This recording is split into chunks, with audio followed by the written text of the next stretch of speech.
Olá, tudo bem? A paz seja contigo. Meu nome é Jorge, esse é o canal do Auxílio Bíblico e o objetivo desse canal é trazer boas mensagens para que você possa crescer, tanto na graça quanto no conhecimento que há no Senhor Jesus Cristo e possa aí andar pelo caminho da salvação e da vida eterna. Amém? Gostaria que você pegasse um caderno, uma caneta para fazer anotações, anote os textos para verificar se eles estão dentro dos seus devidos contextos. Anote também as coisas que te chamarem a atenção para que você possa estudar posteriormente e que realmente esse tempo venha a ser um tempo de bênção, um tempo de alegria, um tempo de crescimento espiritual para a sua vida em nome de Jesus. Vamos fazer uma breve oração agora para consagrarmos o tempo a Deus. Tudo que começa coração vai bem e nós queremos que esse vídeo vá bem para a glória do nosso Senhor. Amém? Em nome de Jesus, Pai, segundo a tua graça, segundo a tua misericórdia, mais uma vez nós queremos louvar e agradecer ao teu santo nome. Queremos te agradecer pelo fato de podermos estudar a tua palavra, pelo fato de podermos estar diante da tua presença, crescendo tanto na graça quanto no conhecimento espiritual. E queremos te pedir, Senhor, que o Senhor esteja derramando do teu espírito sobre as nossas vidas, nos ministrando, nos fortalecendo, vindo de encontro às nossas necessidades e fazendo, Senhor, com que nós tenhamos uma vida alinhada contigo, uma vida cheia da tua presença, uma vida cheia da tua paz, da tua graça. Te peço neste momento que o Senhor esteja derramando do teu espírito sobre nós e que realmente esse tempo venha a ser um tempo que te agrada, um tempo que te glorifica, um tempo que te exalta, segundo a sua bondade para conosco. É segundo a tua misericórdia, Senhor, que nós te pedimos e desde já te agradecemos. Amém. Amém, pessoal? Então, no auxílio bíblico de hoje, o nosso tema será Jesus e a vida eterna. E o texto que nós vamos estudar está em 1 João, capítulo 5, do versículo 10 até o versículo 12, tá bom? Então, a gente vai estudar aqui em partes esse texto para a gente tirar alguns ensinamentos para nós. E eu gostaria que realmente você pudesse se firmar, né, na crença que Jesus é aquele que é o portador da vida eterna, que é aquele que realmente nos conduz à salvação. O tema desses nossos primeiros auxílios tem seguido nessa linha, né? E que realmente a gente possa firmar essa base para depois que em cima de todos os demais estudos, tudo aquilo que for construído, seja construído em cima de uma base sólida para que nós possamos viver o melhor de Deus dentro da nossa jornada cristã, a fim de termos uma vida que agrada a Ele, uma vida que seja frutífera, uma vida que faça com que outras vidas possam se achegar a Ele e também que nós possamos desfrutar ali de intimidade, de comunhão com o nosso Deus, tá bom? Vamos começar a nossa leitura então. 1 João, capítulo 5, versículo 10. Diz o seguinte: Aquele que crê no Filho de Deus tem em si o testemunho. Aquele que não dá crédito a Deus o faz mentiroso, porque não crê no testemunho que Deus dá acerca de seu Filho. Glória a Deus por essa palavra, glória a Deus pelo Senhor. Né? Então a gente vê aqui que existem duas escolhas para nós fazermos, né? Crer em Jesus ou não crer em Jesus. Vamos pensar. Quem crê no Filho de Deus tem o testemunho, né? O testemunho que Deus dá é a respeito da salvação e da vida eterna. O testemunho é que nós somos pecadores, que nós estamos debaixo de uma condenação, como nós temos falado nesses últimos vídeos, e que realmente a gente está num caminho ali onde não temos como nos salvar a nós mesmos, né? Não temos como sair dessa situação do juízo de Deus estar sobre a nossa vida, da ira de Deus estar sobre a nossa vida. Porém, ele proporcionou um caminho para nós, né? Por conta do amor, da bondade, da misericórdia dele, única e exclusivamente, né? Não existe mérito em nós para que alcancemos a salvação e a vida eterna. Ele nos proporcionou um caminho e esse caminho está em seu filho. Ele fez com que o filho dele viesse à terra, que o filho dele vivesse uma vida perfeita diante dos homens, de acordo com as regras que Deus estabeleceu na sua lei, que ele morresse em favor dos homens, que morresse em meu favor e em seu favor, ele morresse no nosso lugar, para que nós pudéssemos ser livres dessa condenação, para que nós pudéssemos ser livres dessa ira que estava sobre a nossa vida, para que nós saíssemos desse caminho de condenação e vivêssemos um caminho de vida, o caminho que Deus nos proporcionou. Então esse é o testemunho, né? Que o testemunho está em seu filho, que Deus ele deu a vida e está ali juntamente com Jesus. Então, nós temos agora duas escolhas a fazer. Ou nós cremos no testemunho dele, ou nós não cremos, né? Se nós cremos, a gente vai ter uma outra escolha a ser feita, que é a escolha de aceitarmos a Jesus como Senhor e Salvador das nossas vidas e mudar a rota, mudar a trajetória da nossa existência, para que possamos desfrutar das bênçãos de Deus, ou não, permanecer do jeito que nós sempre fomos e ver o que vai dar no final. Então, essa aí é a nossa escolha.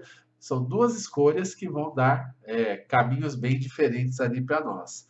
Só que ele fala uma coisa ainda nesse versículo que chama muita atenção, né?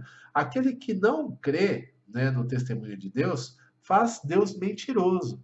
Ou seja, Deus está dando testemunho através da sua palavra. Só que eu falo, não, eu não acredito nisso, né? Eu não acredito que realmente Jesus é o caminho da salvação, eu acredito que todos os caminhos levam a Deus, ou acredito que Deus não existe, eu acredito que, né, não existe esse negócio de inferno, o inferno é aqui mesmo e todo mundo vai para o céu.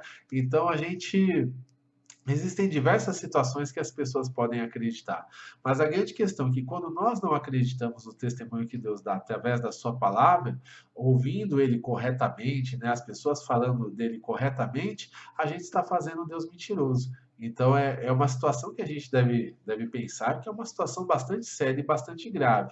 Só que também a gente deve entender que nem sempre o evangelho ele é pregado da maneira como deve ser pregado.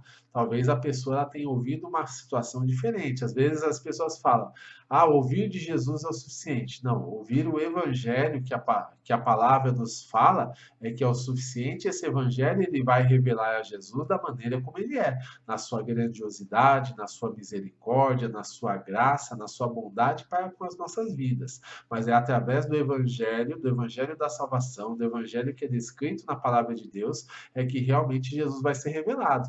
Às vezes a gente quer enfiar Jesus em qualquer mensagem ali e parece até que é uma mensagem bíblica, uma mensagem de Deus, mas isso não é verdade. Outro dia, por exemplo, eu estava ouvindo um rapaz, né, que ele estava falando com relação à transformação de mente, a mudança de mentalidades, mas não era uma mensagem evangélica, né? Não era uma mensagem ali de salvação, nada disso. Era simplesmente uma coisa relacionada a trabalho, que nós tínhamos que ter ali uma atitude positiva, que nós devemos ter força, garra, determinação para buscar as coisas relacionadas ao trabalho, e ali nós conseguiríamos realmente resultados, né, excepcionais com relação à profissão que estávamos exercendo. E o que me chamou a atenção é que durante a mensagem, durante a palestra daquele rapaz que estava ali, né, fazendo aquela live lá, etc., as pessoas começaram a perguntar: Nossa, mas você é crente, você é pastor, você, né? Porque elas estavam identificando aquela mensagem com a mensagem que muitas vezes os pastores eles pregam hoje. Uma mensagem de motivação, uma mensagem que você vai conseguir, uma mensagem que tudo vai dar certo, né?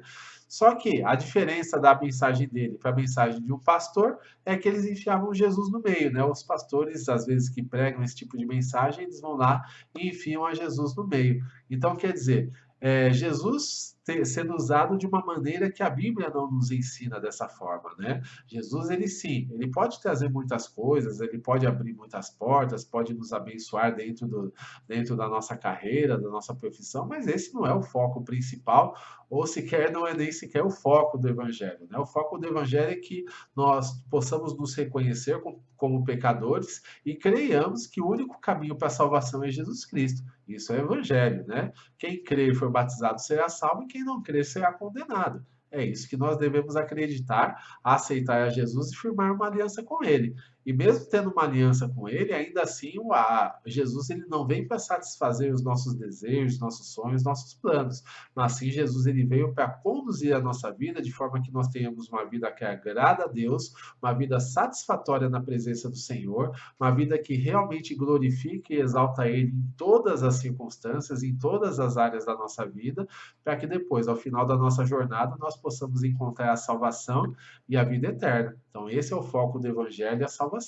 E é esse Evangelho que nós devemos ouvir para que realmente a gente possa, né, ter a nossa escolha, a nossa decisão, se acreditamos ou não nesse Evangelho e se nós queremos ou não esse Evangelho para a nossa vida. Então, esse é um ponto importante, tanto para que nós possamos ouvir, como também para que nós possamos replicar para as outras pessoas, para que elas possam ter oportunidade de salvação. Tudo bem? Então, esse é um ponto ali para a gente estar meditando a respeito disso. No verso 11, ele vai dizer o seguinte: e o testemunho é esse, que Deus nos deu a vida eterna e essa vida está em seu Filho. Olha só que interessante, né? Jesus ele fala, Deus ele está falando o seguinte, né? Que ele nos proporcionou a vida eterna, que mesmo a gente sendo seres finitos, seres limitados, seres mortais, né? Que um dia a nossa vida vai chegar ao fim, ao longo da nossa caminhada, e isso é para todo mundo, né? Não existe ninguém que vai viver eternamente nessa terra, nessa vida, né? Um dia a nossa vida vai se encerrar, quer, né? Naturalmente, quer de alguma forma aí, né? Às vezes é uma doença, às vezes é algum acidente, alguma situação que possa acontecer que encerre a nossa vida, mas o certo é que essa vida terrena ela vai se encerrar algum dia. Alguns mais distantes, vivendo 70, 80, 100 anos, e outros mais jovens, né? Talvez não chegando aí nem na metade da idade dessas pessoas que vivem mais tempo. Mas o certo é que a vida vai se encerrar e um dia nós vamos nos apresentar a Deus para prestar contas. E ali sim começa a verdadeira vida, a vida que vai pela eternidade. E para passar essa vida eterna, essa vida na presença de Deus, essa vida ela está no Filho de Deus, né? Ou seja, em Jesus Cristo. A palavra é muito clara, né? Deus nos deu a vida eterna e essa vida está em seu Filho. Ou seja, não existe um outro caminho para a salvação, não são todos os caminhos que levam a Deus, não são todas as circunstâncias ali que vão fazer com que nós estejamos na presença de Deus. Algumas pessoas hoje, né? Perdão, estão falando com relação que Deus é amor, independente daquilo que eu faço ou deixe de fazer, no final dá certo, eu vou encontrar a salvação. Isso também não é verdade, né? Nós precisamos viver um arrependimento genuíno, nos reconhecer como pecadores, nos reconhecer como pessoas falhas, fracas diante de Deus, e no momento certo a gente aceitar Jesus como Senhor e Salvador e entrar por esse caminho na vida eterna. E quando nós morremos, quando nós partimos para o Senhor, tendo aliança com Ele, nosso nome vai estar escrito no livro da vida, e uma vez escrito no livro da vida, nós vamos entrar na salvação que é em Jesus e vamos poder entrar no reino de Deus pelas portas, né? Uma excelente leitura que eu gostaria de recomendar, ou até mesmo o filme, né, para vocês assistirem, é O Peregrino, né, que ele fala um pouquinho a respeito dessa jornada aqui nessa terra, a jornada juntamente com Jesus e a entrada no reino da glória com relação, né, àquilo que ele tem para nós. Então, isso é um ponto importante ali para a gente estar pensando, para a gente estar meditando e que realmente a gente saiba que a vida eterna ela vem através de Jesus Cristo, o Filho de Deus, tá bom? No verso 12 vai dizer o seguinte: aquele que tem o Filho tem a vida. Aquele que não tem o Filho de Deus não tem a vida. Ou seja, né? Aqui mais uma vez Jesus, o Deus está colocando para nós uma escolha: ou andarmos com Jesus ou andarmos sem Ele. E também através dessas duas escolhas vão ter duas consequências. Se eu andar com Jesus, eu vou ter a vida que Deus está me proporcionando. Se eu andar sem Jesus, eu não vou ter a vida que Deus está me proporcionando. Então, são as minhas escolhas, elas vão definir quais serão as minhas colheitas. Isso é muito importante que eu saiba, né? Que Jesus Cristo é o detentor da vida. E a partir do momento que eu aceito o Filho de Deus, que eu tenho uma aliança com Ele, que eu ando com Ele, dia após dia, sendo transformado, sendo santificado, sendo ali preparado para cada vez mais ser moldado à imagem e semelhança do Filho de Deus, o que que acontece? Eu vou ter a vida eterna sobre a minha vida. Agora, se eu quiser andar distante de Deus, renegando o seu evangelho, renegando a sua salvação, procurando satisfazer as vontades da minha carne e do meu pensamento, então eu vou viver sem a vida eterna e sem a presença de Deus sobre a minha vida. São escolhas que eu tenho que fazer, né? Não tem ali um meio termo. Mais uma vez eu falo, não são todos os caminhos que levam a Deus. Pode ser até que você escolha um caminho onde te dê ali uma motivação, uma paz, que faça com que você tenha algumas conquistas com relação a essa terra, mas se você quiser realmente, né, pós-vida, entrar na presença de Deus, estar diante dele, tendo uma aliança viva e pessoal com ele, e se você quiser, nessa vida, ter comunhão e intimidade com Deus, é necessário que você tenha Jesus como Senhor e Salvador da sua vida e que realmente ele venha transformado dia após dia, de forma que você esteja nos caminhos do Senhor. Então, esse é o principal ponto ali, o ponto focal, né, o ponto principal ali da nossa vida é Jesus. Se nós acertarmos esse alvo, nós vamos estar ali premiados com a salvação e com a vida eterna, mas, porém, se errarmos o alvo, continuarmos vivendo no pecado, continuarmos vivendo segundo os nossos próprios pensamentos, a gente não vai ter essa vida. Então, é isso que nós devemos meditar e é isso que nós devemos ali colocar diante de Deus aquilo que nós queremos para nós, tá bom? Que você possa escolher com sabedoria e que o Senhor te dê graça para que você permaneça nessa escolha com sabedoria, que seria, no caso, a Jesus Cristo. Que Deus abençoe grandemente a sua vida. Essa foi a nossa mensagem. Se você gostou desse vídeo, clica no gostei. Se você deseja que outras pessoas, né, possam estar ouvindo essa mensagem, compartilhe esse vídeo, né? Compartilhe esse vídeo nas redes sociais, compartilhe esse vídeo com outras pessoas, que realmente ele venha fazer diferença na vida de quem ouvir. E também, né, se você deseja se inscrever no nosso canal, clica aí no inscrever-se, clica também no sininho para que você possa receber as notificações com relação a esse vídeo e que no nome de Jesus tudo venha dar certo para a glória e honra do Senhor sobre a sua vida. Visita também o nosso site, nós temos lá o www.auxiliobiblico.com, temos ali as nossas redes sociais, Facebook, Instagram e Twitter, /Auxílio Bíblico, e que realmente, né, toda a comunicação que nós estamos fazendo, os textos, os vídeos que nós estamos fazendo, que venham a trazer edificação para a sua vida, tá bom? Que Deus te abençoe grandemente, fica na paz.